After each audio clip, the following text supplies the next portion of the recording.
Responsable des Jeunes avec Marine, directeur national du Front National de la Jeunesse et membre du bureau politique du Front National. À ses côtés, Daniel Auguste, qui est président du collectif Marianne et également secrétaire du FN dans le 10e arrondissement de Paris.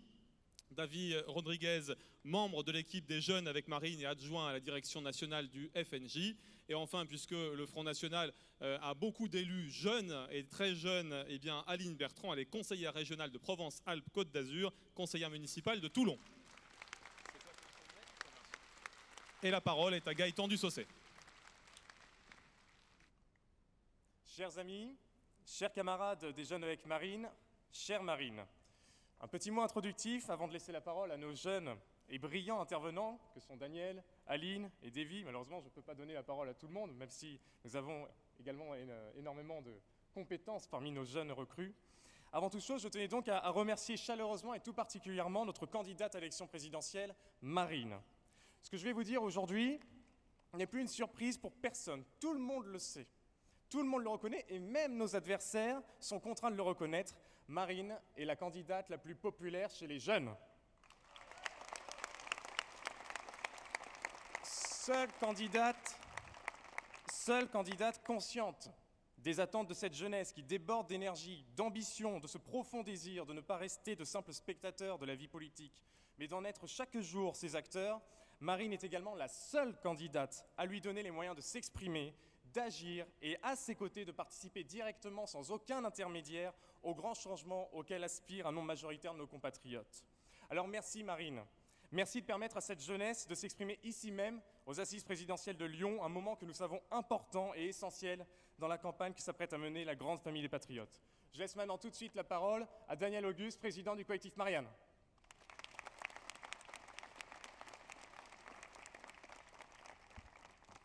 Chère Marine, chers amis patriotes, quelle fierté de pouvoir parler aujourd'hui aux côtés de Gaëtan, Davy et Aline, de celles et ceux qui devaient être la priorité de François Hollande. Sachez, Monsieur le Président de la République, que la jeunesse de France a bien vu où étaient vos priorités. La jeunesse de France a vécu les mensonges de la droite, les trahisons de la gauche, et jamais nous n'avons été aussi proches de tous les mettre sur le banc de touche qu'aujourd'hui. Le collectif Marianne est un collectif d'étudiants, patriotes, engagés aux côtés de Marine Le Pen pour porter partout dans les universités et les grandes écoles le projet de notre candidate à la présidence de la République en matière d'enseignement supérieur et de recherche. Marine Le Pen, Gaëtan le disait, est la candidate de la jeunesse. Le vote étudiant, lui, ne nous est pas encore acquis, mais nous militons chaque jour dans toutes les universités, car nous savons que trop bien que pour toutes celles et tous ceux qui ont l'amour de la France au cœur, il n'est pas et il ne sera jamais de citadelles imprenables. Notre projet est fondé sur des axes forts, tels que la promotion de la méritocratie et de l'excellence, la défense de notre modèle social, la formation et l'insertion professionnelle, la laïcité et la réaffirmation de la République. Nous n'avons pas hésité à nous opposer à la venue en conférence en Sorbonne de Marouane Mohammad, président du collectif contre l'islamophobie de France, cheval de Troie de l'islamisme et du communautarisme. Il devait donner une conférence devant un parterre d'étudiants sur la laïcité et la République. Triste et suprême ironie pour cet homme qui n'est ni laïque ni républicain. L'annulation de la conférence a été rendue possible grâce à la mobilisation sur le terrain et les réseaux sociaux de tous les jeunes, de tous les patriotes de France. Mais quelle France le système veut-il nous imposer? Voulez-vous une France où 68% des jeunes sont obligés de travailler pour pouvoir subsister? Voulez-vous une France où 34% de nos jeunes doivent renoncer à se soigner? Voulez-vous d'une France, enfin, où 25% de nos apprentis décrochent définitivement sans emploi et sans diplôme? Mesdames, Messieurs du système, les Français voient bien l'immense joie avec laquelle vous accueillez tous ces clandestins, alors qu'à nous, Français, nos mutuelles, déficitaires et contraintes à l'austérité, nous imposent de choisir entre le paiement de loyer et le changement d'une paire de lunettes. Le revenu universel de M. Hamon est une insulte à la jeunesse de France. Cette proposition est un terrible aveu de faiblesse. Un aveu de faiblesse, celui d'un homme qui a renoncé à lutter de toutes ses forces contre le chômage de masse qui touche tant de nos compatriotes. Les patriotes, eux, préfèrent défendre, aux côtés de notre candidate Marine Le Pen, un modèle de société où le travail est promu, le mérite défendu et l'excellence encouragée. La jeunesse de France souhaite rappeler à M. Macron que l'université n'est pas une entreprise, que l'excellence ne s'achète pas, mais qu'elle s'acquiert par le travail. Nous sommes une génération de patriotes qui aspirent simplement au redressement de la Maison France et qui croient en la force des équilibres du projet de Marine Le Pen. Amis patriotes, l'espérance est un risque à courir, disait Bernanos. Eh bien, ne baissons pas les bras dans cette lutte historique. Ne perdons pas notre espérance, car elle est viscéralement bleu marine.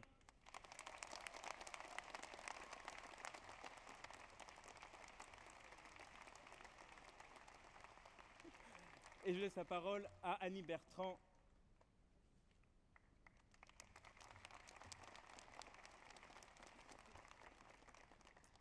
Tout d'abord, je tiens également à remercier Gaëtan qui me permet de m'exprimer devant vous. C'est un honneur pour moi, mais également pour le département du Var.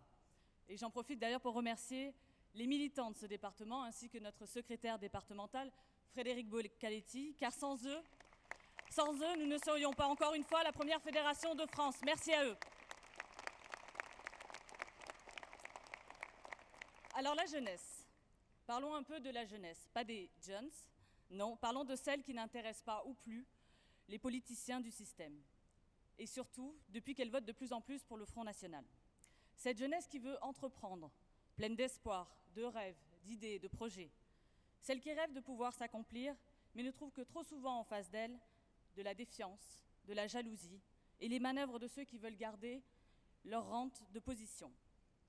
Nous faisons face à des envieux et des jaloux, à des personnages bien trop paresseux et bien trop installés dans leur fauteuil, apeurés de cette relève qui pourrait les détrôner. Toutes les excuses sont bonnes, trop jeunes, trop passionnés, pas assez d'argent, pas assez de garanties. Que n'avons-nous pas entendu comme excuses bidons ? Si seulement le plus dur était de créer son entreprise, mais non. Le parcours du combattant ne fait que commencer. Entre le vampire RSI, les normes et les règles qui n'en finissent plus d'étouffer les entreprises et la suspicion permanente de l'administration à l'encontre de ceux qui créent la richesse dans ce pays. Et je sais de quoi je parle, j'ai déjà créé 2 entreprises qui ont évolué, fructifié, ont été revendues. Je suis aujourd'hui à mon compte, auto-entrepreneur, et en plus de mes mandats, en plus des responsabilités. Si je vous parle de cela, c'est qu'aujourd'hui, et vous le savez, tout le monde parle d'entreprise, mais combien d'élus du système UMPS ont-ils déjà travaillé dans les PME ?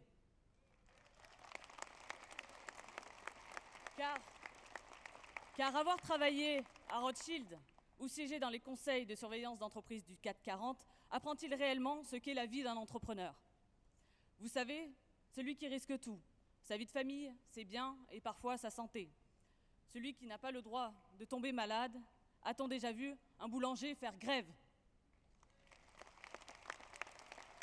Alors, s'il appartient à l'État de définir le cadre légal, en quoi est-il compétent pour dire comment une entreprise doit fonctionner ?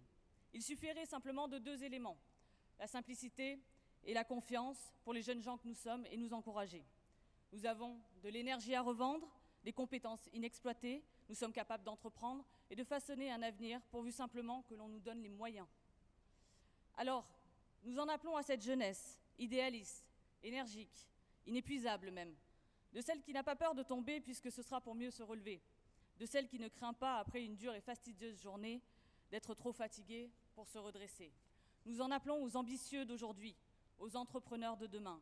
Faites le choix de la liberté d'entreprendre, celui de la confiance et de la simplicité.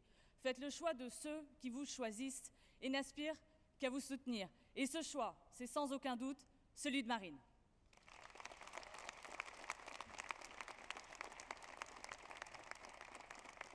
Je laisse la parole à Davy Rodriguez.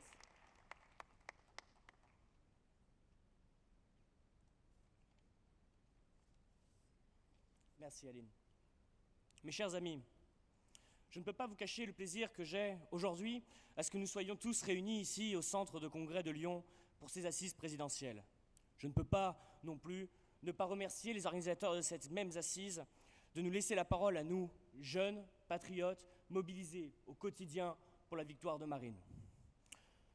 Dans un univers politico-médiatique où le terme de jeune signifie implicitement l'idée d'une cohorte de feignants ou d'individus récalcitrants à l'effort, il est nécessaire que l'ensemble de nos voix résonnent.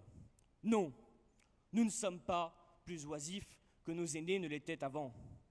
Non, nous ne sommes pas moins courageux que les générations qui nous ont précédés. Mais non, nous ne sommes pas non plus les protestataires professionnels de Nuit debout qui rentreront au bercail du conformisme lors du second tour. Nous sommes simplement une génération qui risque de vivre moins bien que celle de ses parents. Nous sommes une génération qui a vécu dans un monde plus dur et sans repères apparents, dans une société aux mœurs agressives et dans un système économique injuste et inéquitable. Les diverses équipes gouvernementales qui se sont succédées aux manettes de notre pays depuis 40 ans n'ont pas su faire prospérer notre nation. En organisant l'endettement massif de notre État et en enchaînant notre pays au boulet économique que représente l'euro, la caste politique a condamné notre génération et celles encore qui viennent après nous au travail précaire, à l'endettement estudiantin et même à l'exil parfois. 68% des jeunes travaillent pour payer leurs études. 17% s'endettent à cette même fin. 52% des jeunes qui travaillent occupent un emploi précaire, tandis que 25% d'un autre côté sont au chômage. Les chiffres sont là et ils sont accablants. Les membres de la caste politique actuelle, véritables Ponce Pilates économiques, tentèrent de nous vendre tour à tour le contrat première embauche, le SMIC jeune et maintenant la loi dite travail. Ils expliquent à ma génération qu'elle doit souffrir en silence et qu'elle doit sacrifier ses conditions de travail actuelles et futures aux exigences de la sacro-sainte compétitivité. En vérité, je vous le dis, ils sont les valets de Bruxelles et du capitalisme financiarisé et prescrivent aujourd'hui à notre pays une véritable saignée austéritaire. Ils souhaitent nous humilier, comme ils ont rabaissé hier la patrie d'Aristote, mais avec Marine, ils seront défaits.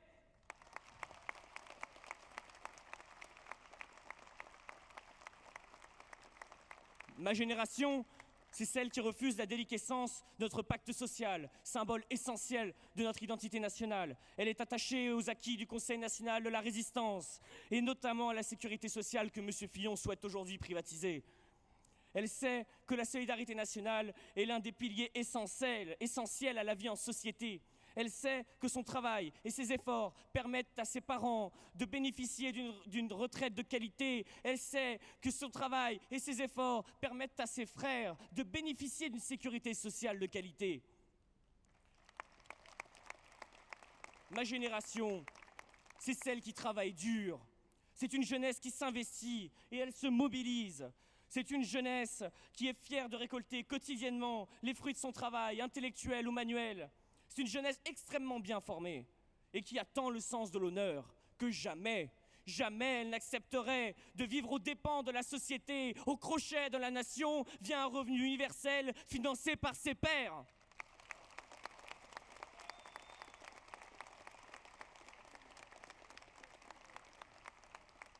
J'irais même jusqu'à dire que ma génération, pour parodier l'artiste, elle parle fort, elle vit à bout de rêve, elle songe au Frexit, mais aujourd'hui, elle se lève. C'est celle qui en 2005 vota à plus de 59% contre la Constitution européenne, qui aujourd'hui refuse massivement la loi travail et qui demain, partout, se mobilisera pour faire de Marine la prochaine présidente de la République. Mais plus concrètement, mes amis, ma génération, c'est celle qui est ici, celle qui est derrière moi. Elle est diverse. Elle est étudiante, entrepreneuse, parfois sans emploi, ou même parfois salariée. Mais quoi qu'il en soit, elle est toujours disposée à s'investir dans nos grands projets. Aucune force ne manquera pour faire de la politique de la mère de Marine une réalité. Aucune expérience ne manquera pour réindustrialiser notre nation et aucun esprit ne manquera pour créer les conditions d'une croissance écologiquement soutenable. Être aujourd'hui jeune ne doit pas être une insulte. C'est au contraire une formidable opportunité. Une opportunité de faire de Marine notre présidente de la République. Et j'appelle tous les jeunes qui se reconnaissent dans le message du Front National et de Marine à s'investir dans cette campagne. Maintenant, je souhaiterais passer la parole à quelqu'un, à une personne sans laquelle jamais il ne pourrait avoir une aussi grande mobilisation militante. Au quotidien, il s'investit pour cette mobilisation jeune des patriotes de toute la France. Merci Gaëtan Dussosset pour ce travail. À toi la parole, mon ami.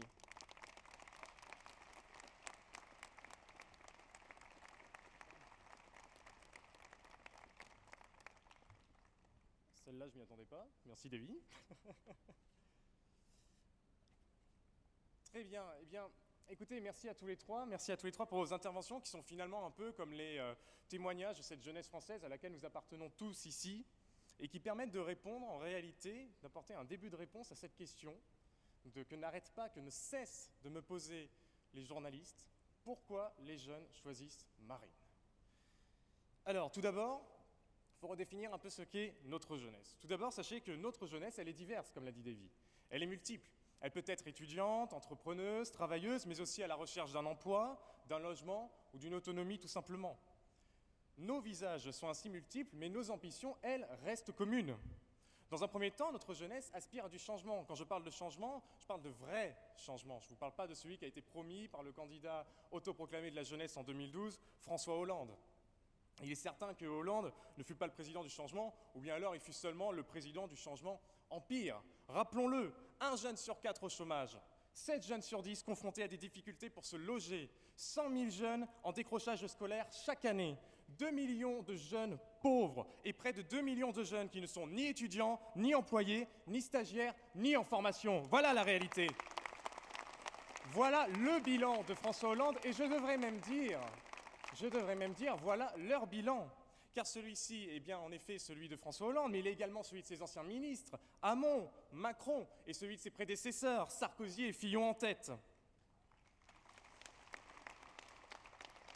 Cette souffrance sociale dont je viens de rappeler quelques chiffres est insupportable, elle est même révoltante. Et elle l'est. Elle l'est d'autant plus quand nous voyons chaque jour l'énergie folle que dépense le gouvernement dans l'accueil des migrants. Et ce fut d'ailleurs, vous le savez, vous pouvez même, je profite de ce petit moment de publicité, retrouver ces affiches, cette première campagne des jeunes avec Marine, à notre stand. Alors oui, cette campagne des jeunes avec Marine a fait parler d'elle. Oui, elle en a brusqué en réalité quelques-uns, confortablement installés sur leur fauteuil, bol de quinoa à la main. Oui, elle a sollicité la plume de dizaines de journalistes hurlant à la tox, aux mensonges, aux fantasmes, etc. Eh bien, ne leur en déplaise, nous assumons cette réalité. La préférence étrangère existe dans notre pays et il est de notre projet d'en inverser la tendance.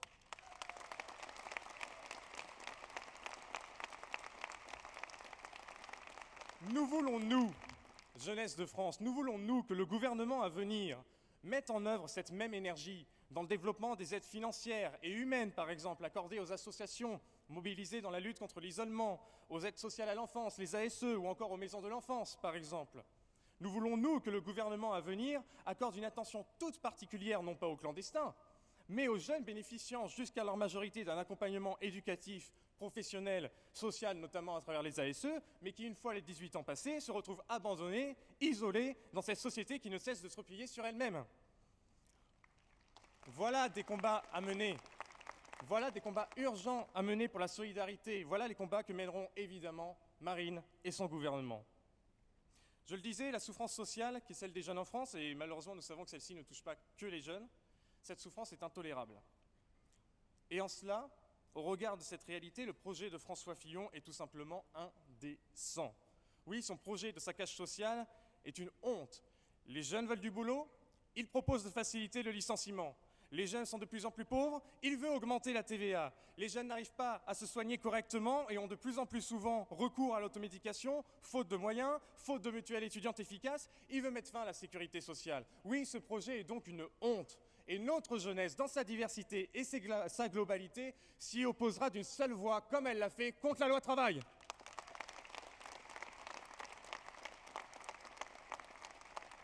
Enfin, j'ai peut-être utilisé de manière un peu trop rapide le terme « s'y opposera », puisque ce ne sera en effet pas la peine, puisque pour cela, il faudrait d'abord que François Fillon soit élu président de la République. Mais il se trouve que cette fois-ci, les Français ne veulent pas d'un président, mais d'une présidente. Et pas la peine de préciser que je ne parle ni de Najat Vallaud-Belkacem, ni de Nathalie Kosciusko-Morizet. Enfin, pour finir de répondre à cette question initiale sur les raisons qui amènent tous ces jeunes, et je sais qu'il y en a encore plein d'autres aux quatre coins de notre territoire, à choisir massivement Marine. Je finirai sur quelque chose de simple mais qu'il faut sans cesse rappeler, sur cette ambition, cette volonté, ce désir profond de refaire France, d'être fiers de ce que nous sommes, fiers d'être français, fiers d'appartenir à cette histoire qui est celle de l'histoire de France, et fiers de contribuer à l'écriture de celle-ci. Nous sommes, oui, nous, fiers de chanter la Marseillaise, fiers de brandir le drapeau tricolore, fiers d'être des patriotes. Et jamais, au grand jamais, nous ne laisserons aucun extrémiste, qu'il soit mondialiste, qu'il soit islamiste, nous retirer cette fierté. Plus que jamais mariniste, plus que jamais engagé dans cette campagne avec Marine, Marine, sache que la jeunesse compte sur toi et que tu peux évidemment compter sur elle. Vive Marine, vive la jeunesse, vive la France!